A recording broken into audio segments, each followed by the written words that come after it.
Young హీరోలే కాదు సీనియర్లు కూడా హీరోయిన్లను రిపీట్ చేస్తున్నారు. కాకపోతే కాస్త గ్యాప్ తీసుకుని రిపీట్ చేస్తున్నారు. యంగ్ హీరోయిన్లు మరీ ఏజ్ గ్యాప్ కనిపిస్తుండటంతో సీనియర్ హీరోయిన్లతో కాంబినేషన్ రిపీట్ చేసుకుంటున్నారు. హీరోయిన్లను రిపీట్ చేయాలంటే బాలయ్య తర్వాతే ఒక హీరోయిన్ తో కెమిస్ట్రీ కుదురో లేక లక్కీ చామనో వరుసగా ఆ క్రేజీ కాంబినేషన్ ని రిపీట్ చేస్తారు బాలకృష్ణ. శ్రీరామరాజ్యం, సింహ లాంటి బ్లాక్ బస్టర్ సినిమాల్లో నటించిన బాలకృష్ణ నయనతార కాంబినేషన్ మరోసారి రిపీట్ కాబోతోంది. బాలయ్య, గోపిచంద్, మలినేని కాంబినేషన్ లో తిరగెక్కుతున్న ఈ రిపీట్ కాంబినేషన్ పై ఎక్స్పెక్టేషన్స్ పెరుగుతున్నాయి. సీనియర్ స్టార్ హీరో చిరంజీవి ప్రస్తుతం హీరోయిన్లని రిపీట్ చేస్తున్నారు. వశిష్ఠ, చిరంజీవి కాంబినేషన్ లో తిరగెక్కుతున్న విశ్వంభర మూవీలో చిరంజీవికి హీరోయిన్లు ఎక్కువ మందే ఉన్నారు. సీనియర్ స్టార్ హీరోయిన్ త్రిష కూడా చిరంజీవికి జంటగా నటిస్తోంది. చిరంజీవి, త్రిష కాంబినేషన్ స్టాలిన్ మూవీలో కలిసి కనిపించారు. దాదాపు 20 ఏళ్ల తర్వాత మళ్లీ విశ్వంభరలో రిపీట్ కాంబినేషన్ గా నటిస్తున్నారు ఈ జంట. చిరంజీవి తన మరో అప్కమింగ్ మూవీలో కూడా హీరోయిన్ ని రిపీట్ చేస్తున్నారు. అనిల్ రావిపూడితో చేస్తున్న సినిమాలో నయనతార నటిస్తోంది.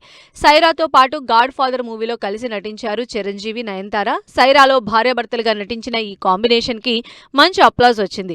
అందుకే మరోసారి నయన్ చిరంజీవి కాంబినేషన్ స్క్రీన్ మీద ఫైర్ సెట్ చేయబోతుందంటున్నారు మెగా ఫ్యాన్స్. ఇప్పటికే ఈ కాంబినేషన్ లో రిలీజ్ అయిన మీసాల పిల్ల సోషల్ మీడియాలో ఫుల్ వైరల్ అవుతోంది. వాంటెడ్లీ హీరోయిన్లను రిపీట్ చేస్తున్న హీరోలు కొంతమంది అయితే సీక్వెల్స్ ఉండడంతో కంపల్సరీగా హీరోయిన్స్ ని రిపీట్ చేయాల్సిన వాళ్ళు మరికొంతమంది. ఒక్క కల్కి 2 తప్పించి ప్రభాస్ హీరోయిన్లని రిపీట్ చేయక తప్పదు. సలార్ 2 ఉంది కాబట్టి మరోసారి ప్రభాస్, శృతి హాసన్ కాంబినేషన్ ని చూడొచ్చు. ఎన్టీఆర్ కూడా రిపీట్ కాంబినేషన్ తోనే వస్తున్నారు. దేవరలో ఎన్టీఆర్ కి జంటగా జాన్వి నటించింది. ఫస్ట్ పార్ట్ లో అంతగా కాంబినేషన్ సీన్స్ చేయని ఈ జంట సెకండ్ పార్ట్ లో ఎక్కువ స్క్రీన్ టైమ్ తో కనిపించబోతున్నారని హింట్ ఇచ్చారు కొరటాల.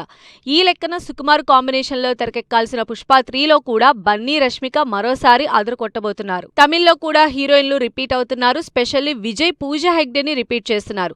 బీస్ట్ మూవీలో విజయ్, పూజ జంటగా నటించారు. 3 ఏళ్ల క్రితం వచ్చిన ఆ సినిమా పెద్దగా క్లిక్ అవ్వలేదు. అయినా సరే తన లాస్ట్ మూవీ జననాయకంలో పూజా హెగ్డేని హీరోయిన్ గా తీసుకున్నారు విజయ్. యువ, 6 లాంటి క్రేజీ సినిమాలతో ఆడియన్స్ ని ఎంటర్టైన్ చేసిన త్రిష, సూర్య కాంబినేషన్ లో మరోసారి సినిమా చేస్తున్నారు. సూర్య మాస్ యాక్షన్ ఎంటర్టైనర్ గా తెరకెక్కుతున్న కురపులో ఈ జోడీ మళ్లీ నటిస్తున్నారు.